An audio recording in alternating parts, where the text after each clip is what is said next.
It's called a fire hydrant. So in this exercise, firstly I want to make sure that I'm strong through the shoulders, I'm not collapsing down. And we want to be in kind of a quadruped all four position. So from here, I see a lot of people do this wrong and they kind of, this thing here, which isn't really doing anything, okay? What we want to think about is trying to keep everything still and firm, other than getting as much movement. So first I'm lifting that knee out, around, back down again, okay? And what I'm trying not to do is shift all my body weight on the other side, okay? So we're going to do 5 reps. Up, around, down, nice control. And you can touch the knee down each time, and we should really be feeling that opening up through the hip. Your body will want to try and adjust and move in other places to apply, engage.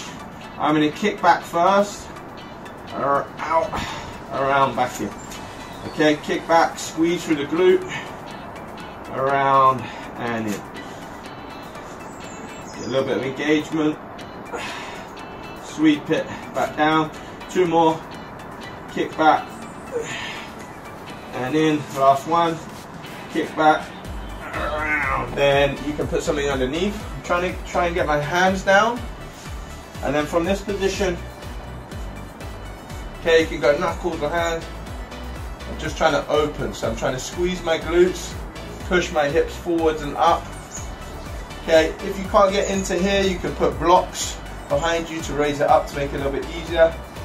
Okay, and put something underneath. What I can also do in this position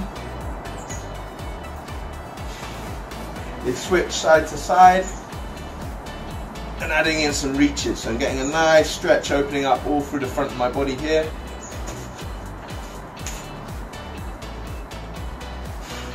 Okay, we're also getting a bit of lateral sling, so as I work up, getting an opening all the way through into my chest and my lats. Okay, one leg out to the side. Okay, try and have this knee, so the knee that's on the ground, more or less in line, or if I want to make it more intense, I'm going to shift across a bit.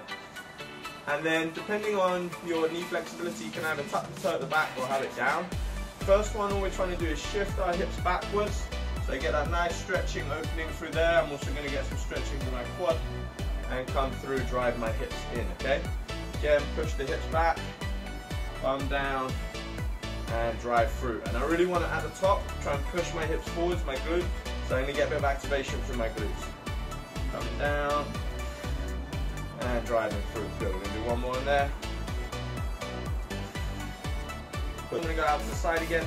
This time I'm going to get my hands down. So when I'm setting up, or maybe a better way to set up for this, is get the hands onto the floor like we were before on all fours. Kick one leg out to the side, and then I'm going to try and sink this elbow without bending this arm too much down to the floor. Twist and rotate. Down to the floor, twist and rotate. So now we're getting a bit of upper body spine. So also I can do a bit more intense, is reach through the gap and then open up. So reach through the gap as far as I can. Good. Do one more, get that reach through, slide and open up. Okay. Push through. Okay, we can also add a little bit of a reach potentially in there.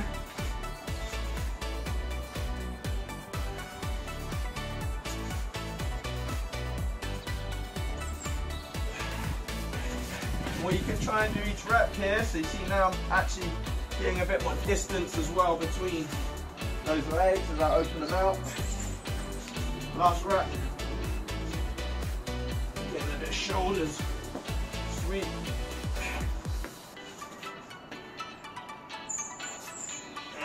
Just a half kneeling stretch here. So what I can do in here is, I want to think about tucking my tailbone, so tucking my pelvis under, and this will just be our beginner. So I'm literally just easing into that, and what I can also do is add this arm up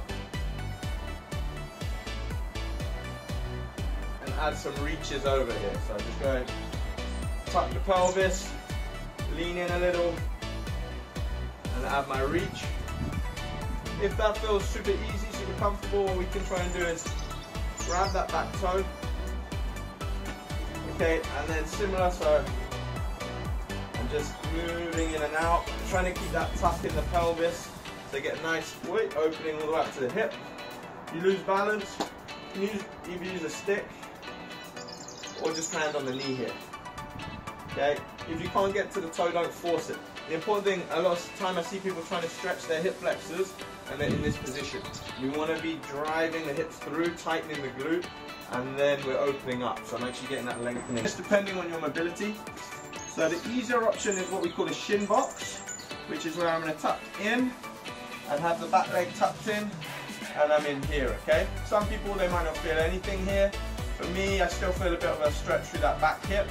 And all I'm going to do in here is first imagine a straight line where my shoelace is on the front foot, and then I'm just trying to get a little bit of a hinge forward and backward. What I'm not doing here is just rounding down, because all that's doing is my spine. I'm trying to work through the hips here. Okay, what we can add into that is adding some rotation, adding some reaches, and I can either use this arm for support on the ground, or I can just go without. Okay, so we can play around with different positions in there, which is what I like to do. I'm just going to switch that over, so you'll notice for you as well, like for me, one side tends to be a lot tighter than the other. So like here, I want to lean a lot more. So you could put a cushion underneath your bum to help you. If you feel like you're really leaning, you can also use your hand. But yeah, if this feels like you're way over, then put something underneath that front leg just to raise you up a little bit. Okay, so working, yeah, here feels definitely a bit tighter, a bit more restricted. Okay, again, adding them reaches in.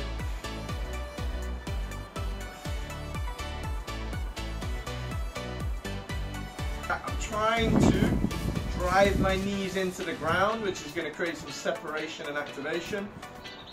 And then again, I can work on my rock. So here I'm just rocking towards that front foot. I might turn. I can work a few reps here, so I'm trying to keep, instead of rounding, keep chest up. Just hinging down. And then usually towards that back knee, we're not going to get too much, but we can get a little bit of rotation there, okay? And then I'm going to switch over, same on the other side. Get that 90-90 position, try and lift. And then I'm just getting those hinges. Again, a bit more restricted on this side.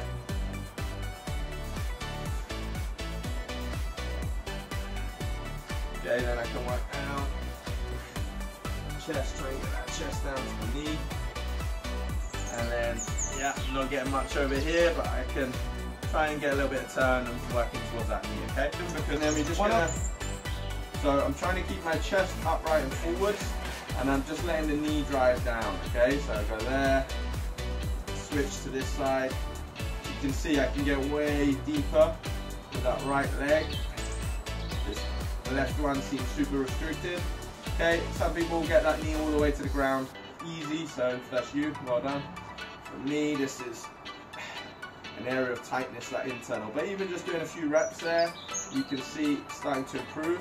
Just be careful, for some people it might feel quite tense on the knee, so just be careful with that, especially if you, like me, have maybe had any surgeries on the knee.